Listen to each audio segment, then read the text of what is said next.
Hi, та бүхэнд энэ өдрийн мэндийг хүргэе. Сайн суцгааж ирсэн үү? Болор байна.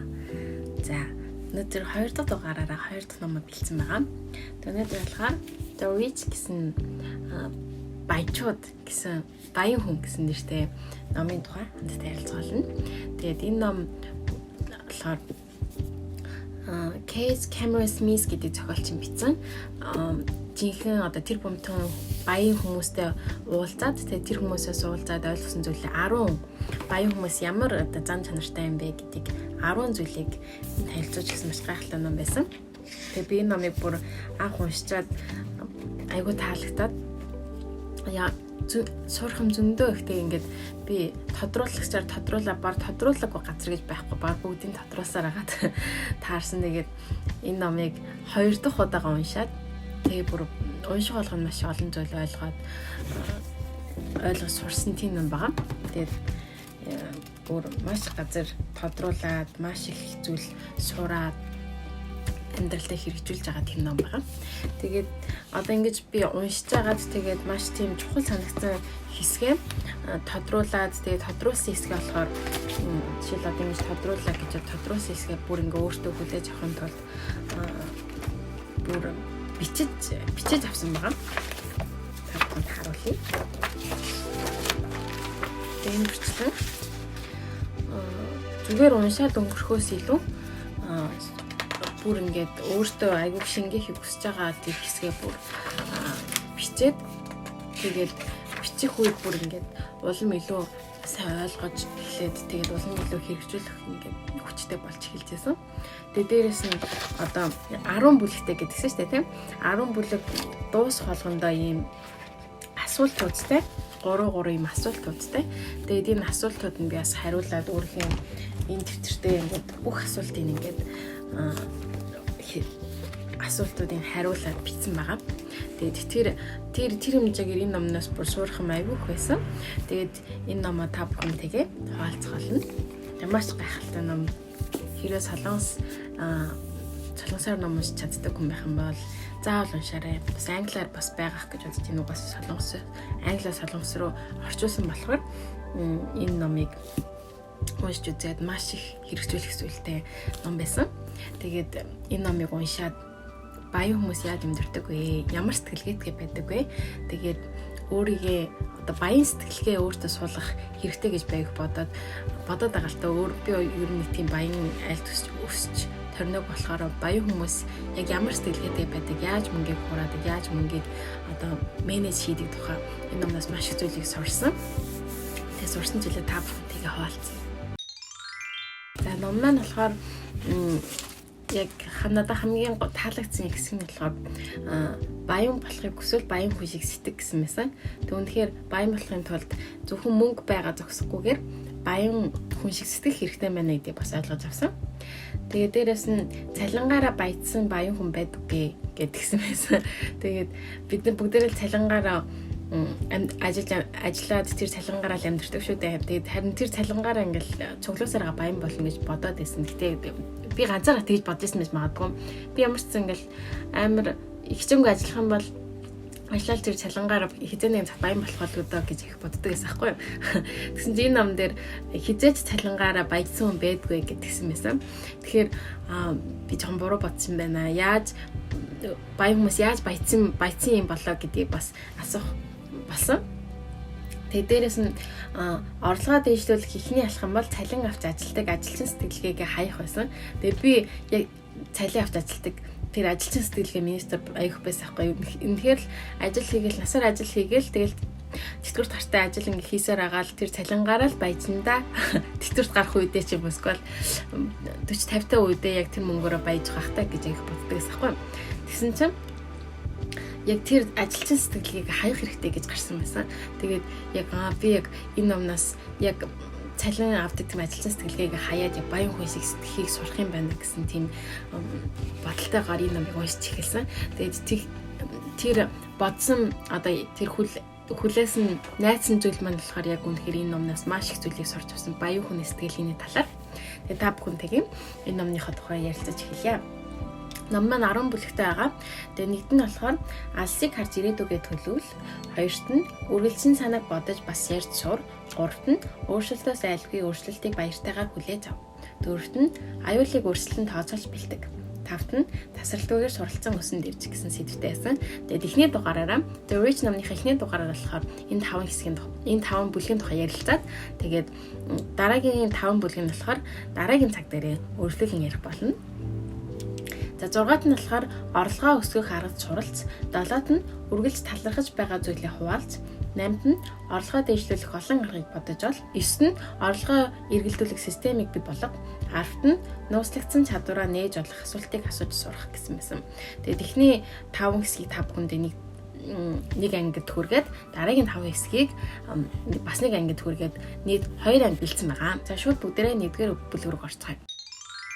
1-р бүлэгт нь болохоор алсыг харж ирээдүг төлөвлөх гэсэн бүлэг байгаа. Төлөвлөгөө ойр байх тусам орлого багасдаг бөгөөд алсыг харж төлөвлөх хэрэгтэй гэж гарсан байсан. Тэгээ энэ ном дээр орлогын түвшнөөр хүмүүсийг 5 ангилт юм байл та. Тэгээ ядуу, дунд түвшин, баян, нэм баян гэж ангилт юм байна.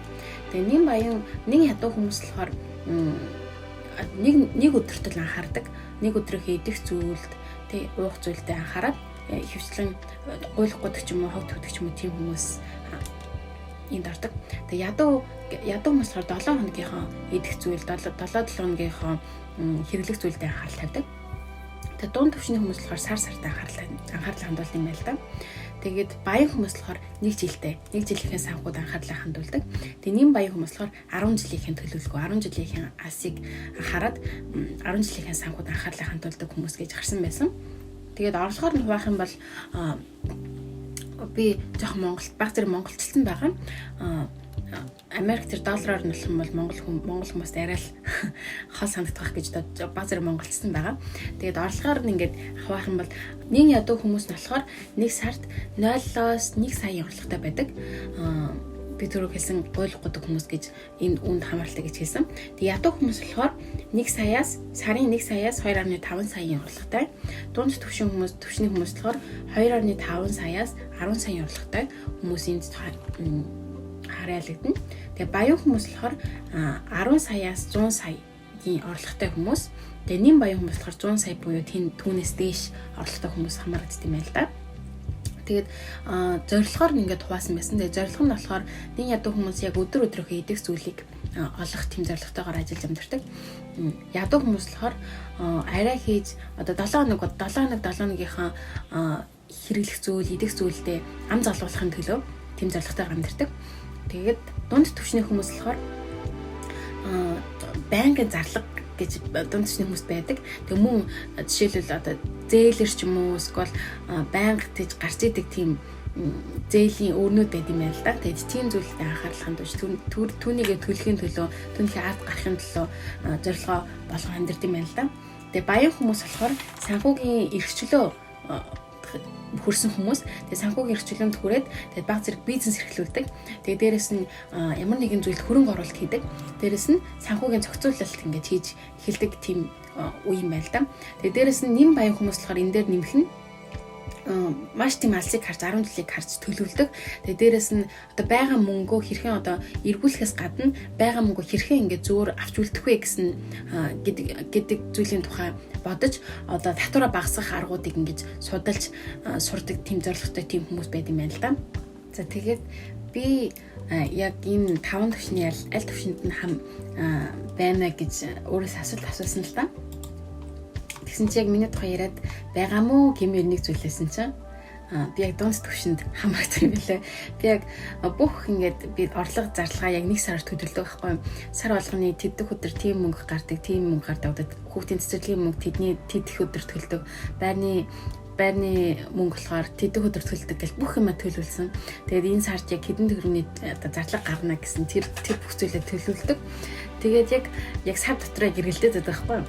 Тэгсэн чинь яг дунд төвшин болж тараад тэгээд яг сарын орлого ч гэсэн яг таарсан байхгүй юу. Тэгээд энэ ном дээр хэлсэнчлэн баян болохыг хүсвэл баян хүн шиг сэтг гэдгсэн байсан. Би яг 1 сар дотор төлөвлөөд харах буруу юм байна. Баян болохыг хүсвэл би бүр алсыг хараад төлөвлөөд алсыг харц ингээд сэтгэх хэрэгтэй мэн гэж бодож эхэлсэн. Тэгээ энэ ном дээр болохоор энгийн хүмүүс тэгээ баян хүмүүс ямар бодол ямар яаж өөрөөр сэтгэдэг вэ гэдгийг харуулсан байсан. Тэгээд энгийн хүмүүс болохоор нүдэнд харагдах зүйл дээр төвлөрдөг гэж гарсан байсан. Тэгээд түрүүн хэлсэнчлэн өдөр болгон идэх хоолндоо ч юм уу сар сарынхаа гарах тэр зарлаган дээр төвлөрөх ч юм уу тийм байдалтайгаар төвлөрдөг бол баян хүмүүс болохоор алсыг харж бодон сэтгэдгээ гэж гарсан байсан. Тэгээд энгийн хүмүүс болохоор яг одоогийн сэтгэл хангалуун байдал төвлөрдөг. Тэгээд яг одоогийн сэтгэл хангалуун болох зүйлийг ингээд худалдаж авах ч юм уу эсвэл тий үр тавиач ч болов лизингэрч болов хүссэн зүйлээ өөрийнх болгодог бол баян хүмүүс болохоор харин төвчээртэй байдаг. Яг одоогийн сэтгэл хангалуун байдал төвлөрдөг юм байна л да. Тэгээ төвчээртэй байдал ингээд баян хүмүүсийн маш тийм сайн зан чанар юм байна л да. Тэгээ төвчээртэйгээр алсын хараандаа төвлөрөөд тэгээ алсын хараандаа төвлөрч байгаа учраас яг одоогийн сэтгэл хангалуун байдалд ингээд анхаарал тавихгүйгээр яг одоо тийм хэрэгтэй байгаа тэр зүйлийг авахгүй байх ч юм уу тийм алсын хараандаа төвлөрсөн учраас яг одооний хэрэгцээнд анхаарлаа хандуулдаг юм байна л да. Дээрэс нь баян хүмүүс харилцаанд анхаарлаа хандуулдаг. Тэг харилцаа бол өөрөө мөнгө гэдэг тийм сэтгэлгээтэйгээр харилцаанд гэр бүлийн харилцаа, одоо найз нөхдийн харилцаа бүх харилцаанд маш сайн анхаарлаа хандуулдаг хүмүүс юм байна л да. Тэгэд дээрэс нь болохоор баян хүмүүс эрүүл мэндэд анхаарал хандуулдаг. Тэгэд эрүүл хоол идээд биеийн тамир ингээд аягүй сайн хийснээр эрүүл байж баян болох боломжтой гэж бодд юм байна. Дээрээс нь одоо махан биеийн тийм эрүүл байдлаас илүү бас сэтгэл зүйн эрүүл мэндэд бас айгүй анхаардаг. Тэгээ тэр зүйл нь бас баян болох маш тийм төлхөр юм а гэдгийг тэр хүмүүс айгүй мэдэж өөрсдийнхээ бие махбодын эрүүл тэгээ сэтгэл санааны эрүүл байдалтай анхаарал айгүй хандуулдаг хүмүүс юм байна гэдгийг энэ нэгдүгээр бүлгээс ойлгосон байгаа. За хоёрт нь болохоор үргэлж шин санааг бодож ярьж сур гэсэн сэдэв байсан. За хоёрт нь энгийн хүмүүс болохоор бусдын тухай ярьдаг юм байна л да. За баян хүмүүс болохоор бусдын тухай ярьдгүй, шин санааны тухай ярьдаг аа.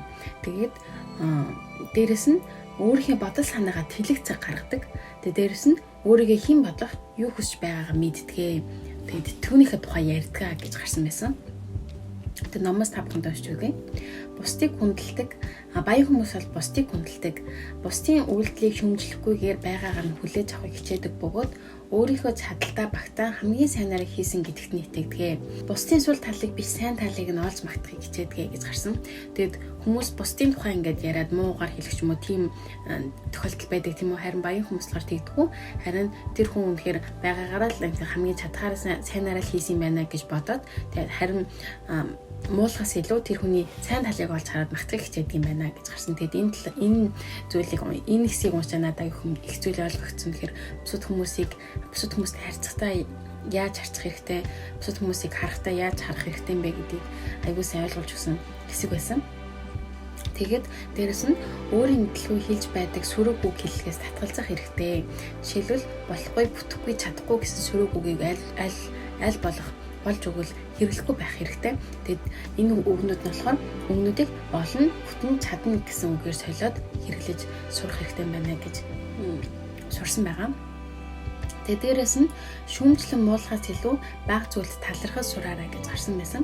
Тэгээд талархал бол маш хүчтэй. Талархах үед талархах зүйл илүү их гарч ирдэг гэж гарч ирсэн байсан. Тэгэд энэ хэсэг дээр ч гэсэн яг талархах зүйлээ байнга бичиж байгаарай гэж гарсан байсан. Тэгээд энэ ном дээр өнөөдөр одоо та өөрхийн талархах зүйлдээ бичээрэй гэж энэ номын тэр нэгдүгээр хоёрдугаар бүлгийн сүүл хэсгээр гарсан байсан. Тэгээд өнгөрсөн удаагийн номон дээр ч гэсэн байнга ингээд талархаж сураад талархах зүйлээ бичээрэй гэж гарсан айгуу тийм зөв дадал зуршил юм а гэдгийг энэ ном дээр ч гэсэн олж хараад ингээд өөрчлүүлээд талархах зүйлээ байнга бичиж явж байгаа. 3 дугаар бүлгийг үргэлжлүүлээд үзье. 3 дугаар бүлэг маань болохоор өөрчлөлтөөс айлгүй өөрчлөлтийг баяртайгаар хүлээж авах гэж гарсан байсан.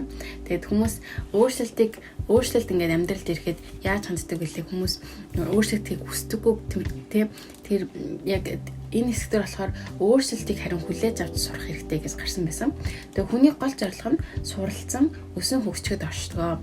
Тэгээд амьдрал биднийг өөрчлөлтөөр дамжуулан өсөн хөгжихийг хүсдэг. Тэгээд амьдрал биднийг амьдрал олон өөрчлөлтүүд ирдэг. Тэр өөрчлөлтүүдэд дамжуулан өсөн хөгжөөсэй гэж хүсдэг юм байна гэж гарсан байгаа. Тэгээд өөрчлөлт ирэх үед айн зүгтгаас илүү хүлээн зөвшөөрөөд тэгээд өөрийгөө өсөн хөгжих арга суралцаа гэж гарсан байсан. Тэгээд өөрчлөлт болгон бид нэрийг өсөн хөгжүүлдэг учраас өөрчлөлтөөс айх хэрэггүй шүү гэсэн энэ одоо бүлгийн гол сэдвэн байсан. Дөрөвдүгээр бүлэг болохоор аюулыг урьдчилан тооцоолж бэлтэг гэж гарсан байгаа. Тэгээд аюултай алхам хийх нь давтагдах өдөр хоногудаас салах арга юм аа. Хэрвээ одоо давтагдж байгаа тэр залхсан өдөр хоногудаас салахыг хүсэхгүй бол аюултай алхам хийхгүй байх болно гэсэн байсан. Тэгээд бид нар аюул ингээд бидний амьдралд орж ирэхэд маш их найз орж ирдэг, айгаад харин тэр айдсаа баян хүмүүс хэрхэн давдаг вэ гэдгсэн чинь баян хүмүүс мэдлэгээр айдсаа даван тулдаг гэж гарсан байсан. Тэгээд аюулыг урьдчилан тооцоолж, аюулаас урьдчилан сэргийлэхийн тулд сурч боловсрох цаг гаргадаг гэсэн мэт. Тэгээд баян хүмүүс яг ямар нэгэн шинэ тийм аюултай алхам хийхээс өмнө одоо энэ аюултай алхам хийх юм бол ямар сөрөг нөлөө үзүүлэх вэ? Надад миний амьдрал ямар сөрөг өөрчлөлт гарах вэ гэдгийг бүгднийг урьдчилаад тооцоолж эхэлдэг юм байна. Тэгээд тооцоолоод тэгээд түүндээ өөрийгөө бэлтгэж эхэлдэг. Биднэрт яг аюултай алхам хийхэд ямар айдас ингэж орж ирдэг вэ гэж номдэр гарсан байсан. Тэгээд 3 төрлийн айдсын тухай гарсан.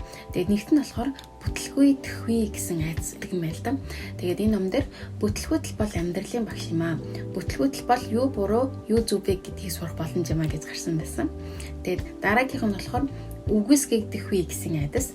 Тэгээд хүмүүс ингэж намайг юу гэж бодчихвол хүмүүс намайг одоо үгүйсэхүй гэсэн тийм бодол айдас авч ирд юм байна. Тэгээд энэ номдэр таныг юу ч хийсэн бүх хүмүүс таныг таалахгүй нь ойлгомжтой. Харин та хүмүүсийг тоохгүйгээр зөвхөн зорилгодоо төвлөрөх чухалхаа гэж гарсан байсан. Тэгээд бид нарт ямар нэгэн аюултай алхам хийхдээ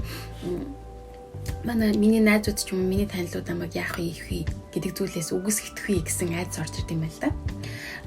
Дараа нь болохоор алдах вэ гэсэн айдас. Одоо жишээлбэл мөнгө алдчих вэ энэ аюултай алхам хийснээрээ мөнгө мань алга болчих вэ гэсэн тийм айдас орж ирдэг.